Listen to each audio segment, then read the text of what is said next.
It's big fight week here. I was talking to Leah. I was saying I think you two could have been the main event. What do you think? I mean, of course, it would have been fun. You know, I don't know why we weren't the main event, but I think we're definitely that caliber. Absolutely. Leah was the first woman to headline a big MMA event in Europe, and she's quite a name. But you've been in there with a ton of big names. You got wins over, Miesha Tate and Amanda Nunes and Raquel Pennington. Where does Leah McCourt rank up there with the opposition you've seen in the cage? Every fight is different. Every person is good, and styles make matchups, so you really never know. I don't try to go in with expectations of anyone. I don't try to rate anyone or put anyone on some spectrum. I really have to take every single person seriously in every fight like it's the fight of my life, and I'll get the results when I get in there. Leah McCourt told us that she's never fought a grappler before. How does that change this fight? I don't know. I'm trying to think if I've had that experience. I think when you think about matchups and you think about people you've gone against or people you haven't gone against, of course there's, boxes you need to tick along the way as you move up in your fighting career. I remember first time I fought a stand-up person, like you have no idea what that means. It's a whole different way of thinking. What are they going to bring? What are they going to be able to do? What am I going to be able to do? It's all part of the overthinking that goes into it. And on paper we have a lot of the same strengths. So, it'll come down to whose strengths are stronger that day. You're going to hate this question, but I have to ask it anyway. I saw Cris Cyborg last week. Cris Cyborg says, "You're ducking her." What's your response? She's not even with the promotion, so I don't know how to duck someone. She tells me to sign a contract, but she doesn't. She has 2 contracts to sign to even get back in the promotion. So I feel like she's kind of a crazy lady yelling from the street corner right now, just trying to get anyone to talk to her, anyone to pay attention to her. She's always complaining. She's always got something negative to say. Like at this point, I just kind of ignore her, and once those real conversations start happening, then we can do something about it. But right now, it's just noise. She's noisy. My last question for you, Cat. With a win over Leah McCourt, what does that do for you? Where do you go from here? That's kind of the question. We were both told that this was going to be a title fight. At a certain point, they were saying it's a vacant title fight. Then they said it's a interim title fight, and now they're like, well, you know what? Let's just have it be regular, and then we'll kind of figure it out as it goes and see what happens there. So right now, I just got to focus on one fight at a time, one breath at a time, one move at a time, and get through the things that I have control over, and we'll have to see what happens after that.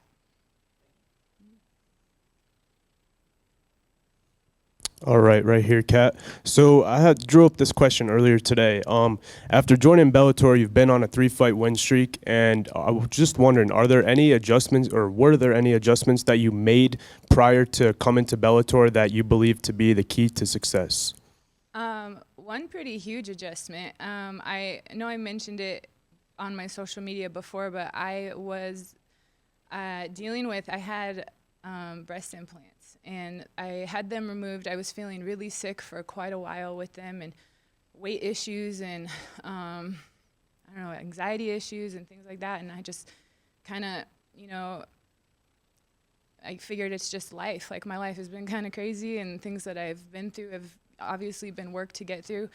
And I saw someone, and I know someone that had a lot of the same complaints and symptoms about their body that I did, and she, was able to figure out that she was basically rejecting and allergic to her breast implants. And I kind of looked at the things she was going through, and it all looked almost the same.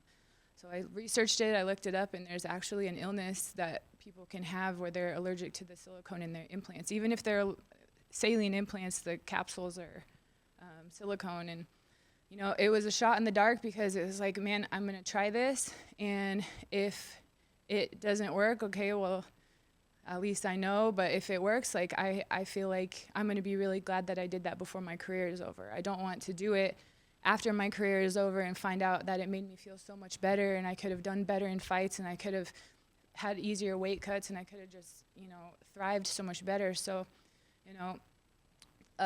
in October in 2019, I just committed to doing it. I found an incredible doctor in Ohio who works on athletes, and her father was an Olympian. She was an Olympian, now a doctor. And we did the procedure, and within hours, I saw crazy results. My vision was better. I lost a ton of weight. I mean, just even you look at me now walking around, I just am built differently. I'm leaner. I don't have that like inflammation to my whole body anymore. I was able to get off antidepressants. I was able to just deal with a huge mess of health issues that just went away over months and months. And to this day, I still see things that I didn't know were an issue just kind of fading away. I was allergic to almost every food, and I can pretty much eat everything now. And so that was a huge thing that got my health a lot back in order.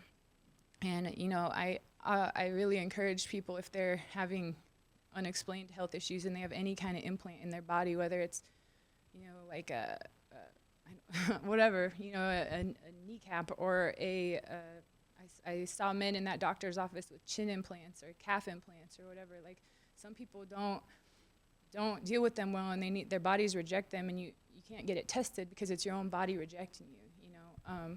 So looking into things like that, it was a life changer for me. I feel like a better athlete. I feel like a healthier person. I feel like I can be a better, more present mother. Like, it really made a difference in my life to make that change. And it was very vulnerable and very scary, but you know, I don't miss it. I don't regret it, and I wouldn't take it back. Awesome. Well, thank you. And going into this fight, how was your camp? How are you feeling this fight week, and what can fans expect come Friday night?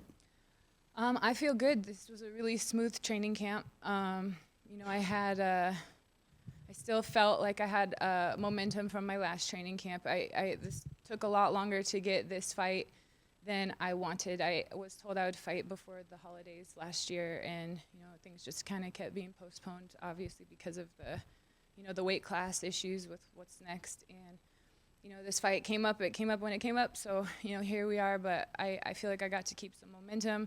I stayed training the whole time, and you know, just felt fresh and funky and good with all of the things that I got to add, and you know, keep the things that I had going for me really strong. And yeah, overall it was a good camp, a good cut. I'm feeling happy, healthy, strong. I have a good system going, good support group, so here we are. Hey, Cat, over here. Hi. I saw on Instagram that for this camp you've had some special training partners, Emily Ducote, Angela Hill, etc. How is it working with high-quality training talent partners just such as that? It's great. I mean, it's great working with the talent of all of these girls. A lot of them are a lot smaller than me, so I almost have to give credit to like the beefcakes that were in the gym that aren't on that list as well. You know, so I had a huge variety of training partners this camp. I know that Leah is tall, so I had to bring in some tall people, some tall guys, some tall girls, like, you know, just for relevance, you know, just to figure out how it all relates. And yeah, it was good. It's nice seeing people and being alongside people that work as hard as me. You know, it's a good gauge when you can look around and be like, okay, we're doing this. Okay, if I do a little better than them today, I know I'm doing really good. So yeah, it's great being around like-minded people, for sure. Thank you. My next question. Nobody wants to give away game plans, but from what you've seen and been able to study about Leah, like, how do you feel your style matches with hers? I think my style matches great. She's from Ireland. Are you going to try to have a beer with her after the fight? You know, I never know how I'm going to feel about opponents after the fight, during the fight, before the fight. I've had experiences where they become my best friend, you know, and I have experiences where I can't stand them, you know. So it's case by case, you know. We'll see, though. I was hoping this fight would be in Ireland. I will say that. Hey, Cat, since you've been the trailblazer for women in MMA and how far it's come, what else would you like to see What else would you like to see happen in women's MMA? I think it's really, really cool to see women corners and coaches. I really like seeing that because it is a different dynamic, and it is a really powerful dynamic. I mean, you see a lot of these fights.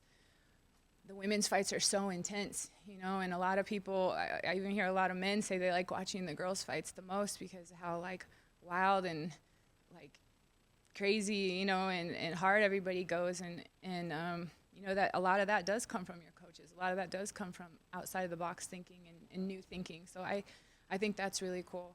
Yeah, I feel like I have a lot of answers for this, but I can't think of all of them right now. This is conversations I've definitely had, though.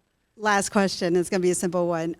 Because you have such a great jiu-jitsu background and training, possibly seeing you go to the ground and see some jiu-jitsu in your match? I mean, I don't know that I've had. I have had a fight that didn't go to the ground much before, but yeah, I'd be surprised if we don't go to the ground. But at the same time, you don't know what two grapplers are going to try to do. So we'll just have to see. Thank you. Santiago?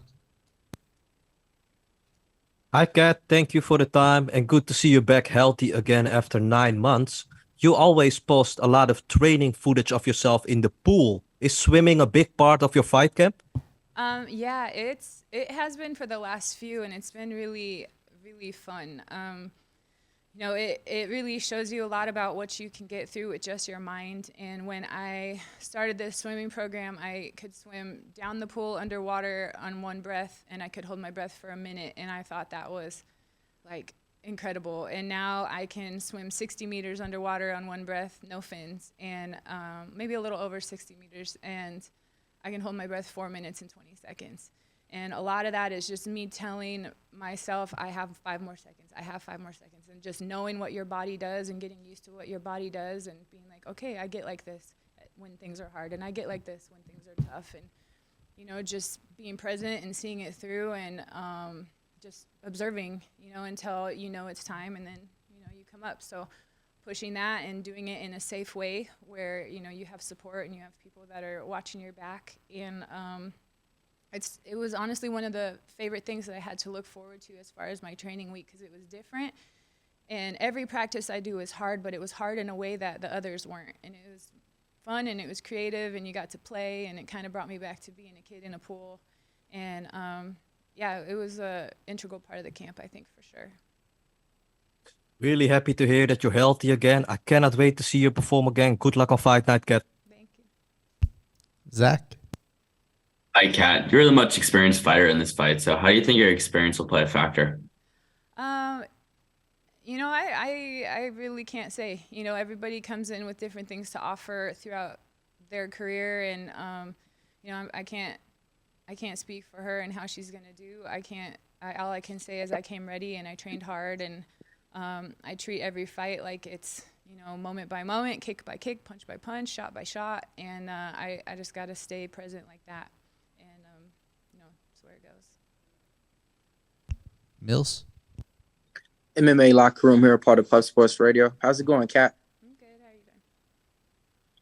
All right, so I just have a question. So you spent your whole time pretty much fighting in an organization with the UFC, with owners and you know, conspirators like Dana White. How has Scott Coker treated you over here at this Bellator stage and gave you the platform to pretty much advertise all your sponsors and just have the freedom as a fighter at this point in your career? Coming over to Bellator with the really deep division at 145 is really cool. I like that this size of women has been promoted and you know, nurtured as far as this promotion goes. I really haven't interacted with Scott much. I think I've met him once. And yeah, for the most part, it's been different in that Bellator is a bit more relaxed than the UFC. And, you know, there are some perks and benefits that, you know, make fighting a lot easier over here, as far as, you know, getting paid better and just being supported more and things like that. And, you know, overall it's been a positive change. It's been a good thing. And I'm happy to be here. Thanks, Kat.